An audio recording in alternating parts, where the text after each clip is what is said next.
Welcome back to SnowRunner. In this video, we are heading to Russia to take a look at the two vehicles that you unlock on the first Russian map, the Drowned Lands.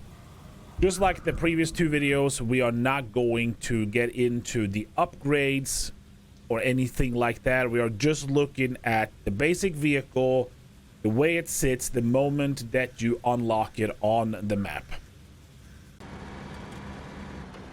The Taiga 6436 is a heavy off-road vehicle that conveniently sits broken down in the muck and mud, not too far from the starting garage in the Drowned Lands. If you are one of the people that came straight to Russia, you might have a little bit of a hard time getting out there and repairing and recovering it, but once you do, it is well worth it. The vehicle comes standard with all-wheel drive and diff lock, and it's always on, making it an easier vehicle to drive. Less consideration for when you need one or the other. Just kind of accelerate and go to most places. It is capable of carrying all the different customizations from crane, flatbed, fuel tank, that sort of thing. And even though we're not talking upgrades, it does have a nice upgrade arc once you get into it. It's things that come just with levels as well. There are some really serious off-roading tires that makes this thing a dream on mud. Biggest consideration though for this vehicle, and the biggest concern, is that with all-wheel drive and diff lock, it does drink a lot of fuel.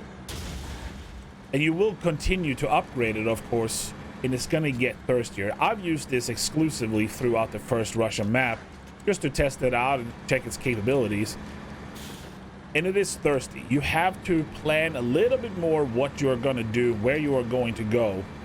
Make sure that you have places to refuel. Another thing that I noticed, and you see a little bit of it here as we're driving, it has a tendency to dig down that front. This is the standard front bumper of it, and it has a tendency to dig that into the ground a little bit. Now, I don't know if it was pure coincidence, but once I went in and got it a different bumper that didn't have this bottom area dragging, it really felt like it didn't bottom out as much, and it was much easier to drive. This could, again, of course, just be something that I noticed because I was paying attention to it, and it's not really something that happens for the average user. Since I had mentioned it in the beginning as well, I wanted to show off the tires that you get for mud tires on this vehicle that really we're going to give the Con Marshal a run for its money. It's obviously something you're not going to start off with from the go, but these tires, some of the other upgrades you get on this thing, this could definitely be a vehicle that's going to stay in your fleet from the moment you get it and throughout the game as you continue to upgrade it. If you go straight to Russia after the tutorial missions in Michigan, you are going to show up with the Chevy CK-1500 as your scout. That's probably going to remain your scout throughout the first map on Russia as well, because the option, the TUZ-166, it's not going to cut it.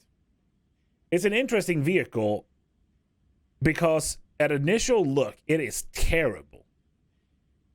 It is an awful vehicle. It runs an awful engine.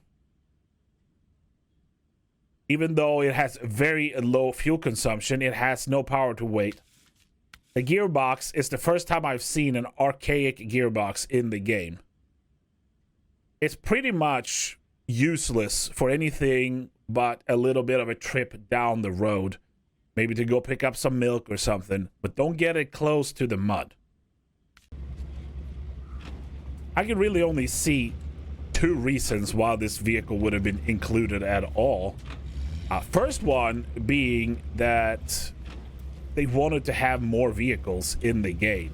And for some reason, this was a cute little thing to add and to laugh about around the office. The other reason could be that it has a lot of upgrades coming later.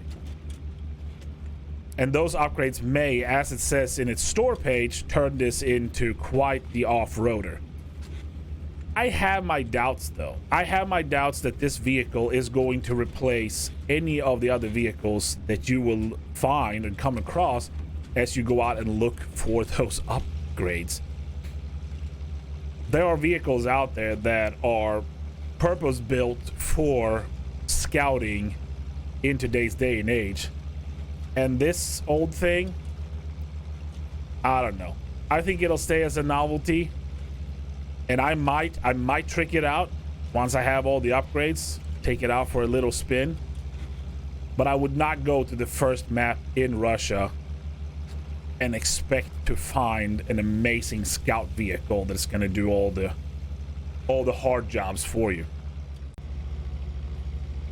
I guess on a positive note, if you really want to learn the game or how to winch or just play very, very hardcore, get this vehicle. Get the 166, go out there and drive it around. I don't think it's going to impress you. It is light though. It is light, which means winching it out of situations, it's not difficult. Getting it in situations where you're going to need to winch it out, yeah, that's also not very difficult. Let me know if you actually took a chance on this vehicle, you've tried it out, and if you've done something with it. Because I would love to see somebody turning this into that off-road beast that it's supposed to be. Thank you for watching. Let us know in the comments down below if you were one of the brave people that went to Russia straight after the Michigan tutorial. I definitely stayed in Michigan and completed both Michigan and Alaska before going to Russia. Also, don't forget to subscribe so you can see more of our SnowRunner content coming up. We got some vehicle comparisons and some more high-octane stuff that we're really excited to show off to you. Again, thank you for being here and hope to see you out there.